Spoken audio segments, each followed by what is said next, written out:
Hai, Assalamualaikum semua. Pernah tak anda terfikir ada sekolah yang dibina dengan konsep macam sebuah resort? Jangan tak percaya. Sekolah macam ni memang wujud di Kuantan, Pahang. Namanya SMK Pelindung. Sejarah sekolah ni memang lain dari yang lain dan hari ni kita akan bongkar semuanya. Jom kita mula.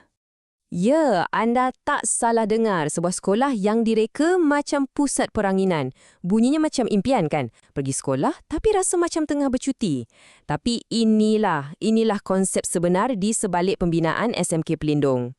Dan bukan itu sahaja, yang buat ia lagi istimewa, SMK Pelindung ni adalah sekolah yang pertama sekali di Malaysia yang guna konsep macam ni. Betul-betul satu projek perintis yang berani, yang cuba mengubah cara kita pandang reka bentuk sesebuah sekolah. Jadi, apa sebenarnya maksud konsep sekolah resort ni? Okey, idea ni datang bawah rancangan Malaysia ke-9 atau RMK9. Tujuannya simple je, untuk wujudkan satu suasana belajar yang tenang, selesa dan kondusif. Fikirkan persekitaran yang cantik, jauh dari stres, lebih kurang macam kat resort lah, tapi bezanya ini untuk belajar. Dan untuk jadikan konsep ni realiti, mestilah perlukan kawasan yang luas kan? Sekolah ni dibina atas tanah seluas 9 ekar. Wow, luas betul. Ruang yang besar macam ni lah yang membolehkan reka bentuknya jadi lebih terbuka dan selesa untuk semua. Okey, sekarang kita dah tahu idea hebat di sebaliknya. Macam mana pula idea ni jadi satu kenyataan? Jom kita patah balik ke garis masa pembinaan sekolah ni. Dari tapak kosong sampailah hari pertama ia dibuka. Segalanya bermula pada tahun 2006 bila pembinaan dimulakan. Ambil masa lebih kurang 3 tahun dan pada April 2009, bangunan sekolah dah siap sepenuhnya. Lepas tu semuanya bergerak pantas. 1 Jun 2009, staf pertama lapor diri. Esoknya, 2 Jun, sekolah ni terus buka pintu dan sambut kumpulan murid yang pertama. Memang laju. Bila sebut pasal permulaan ni, mesti kita nak tahu siapa agaknya orang-orang pertama yang mencorakkan sekolah ni kan? Jom kita kenal sikit dengan kumpulan perintis, guru-guru dan juga murid-murid terawal yang membentuk identiti SMK Pelindung. Pasukan pertama yang menguruskan sekolah ni sebenarnya sangat kecil. Cuba bayangkan, pada awalnya hanya ada 10 orang kaki tangan saja yang memikul tanggungjawab besar untuk gerakkan sebuah sekolah yang baru. Kalau kita tengok pecahan 10 orang ni, ada 3 guru penolong kanan, 3 guru terlatih, 3 guru sandaran tidak terlatih dan seorang je pembantu tadbir. Memang satu pasukan yang kecil tapi padat, gabungan antara yang berpengalaman dan tenaga baru.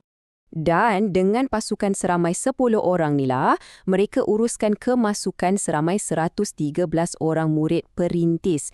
Dengan nisbah macam ni, bayangkanlah betapa fokusnya perhatian yang dapat diberikan kepada setiap seorang murid generasi pertama ni. Dari mana datangnya murid-murid ni semua? Proses pemilihan dia pun cukup praktikal. Pejabat pelajaran daerah Kuantan yang pilih pelajar dari sekolah-sekolah jiran macam SMK Berserah dan SMK Tok Serah, terutamanya mereka yang tinggal berdekatan. Ini secara tak langsung dah jadikan SMK Pelindung ni sebuah sekolah komuniti sejak hari pertama lagi. Mana-mana institusi pun kejayaannya banyak bergantung pada kepimpinan, betul tak? Okey, jom kita tengok pula barisan pengetua yang telah memimpin SMK Pelindung dan memastikan visi sekolah ni terus hidup dan berkembang. Sejak ia ditubuhkan, sekolah ni dah dipimpin oleh 6 orang pengetua yang hebat. Bermula dengan pengetua perintis, Encik Zul Afandi bin Ahmad pada tahun 2009. Setiap seorang daripada mereka membawa legasi tersendiri sampailah kepada kepimpinan sekarang di bawah Datin Indera Norisah binti Muhammad. Nampak kesinambungan tu? Salah satu pencapaian yang paling diingati adalah di bawah pengetua kedua, Datin Sri Diraja Datuk Sri Hajah Junaini binti Kasim. Beliau telah laksanakan pelbagai program berimpak tinggi untuk pelajar dan usahanya tu telah melayakkan beliau menerima anugerah pengetua cemerlang JUSASI, satu pengiktirafan besar yang membuktikan budaya cemerlang memang dah sebati kat sekolah ni. Okey, kita dah selusuri sejarah penubuhan dan kepimpinannya. Macam mana pula keadaan SMK Pelindung sekarang?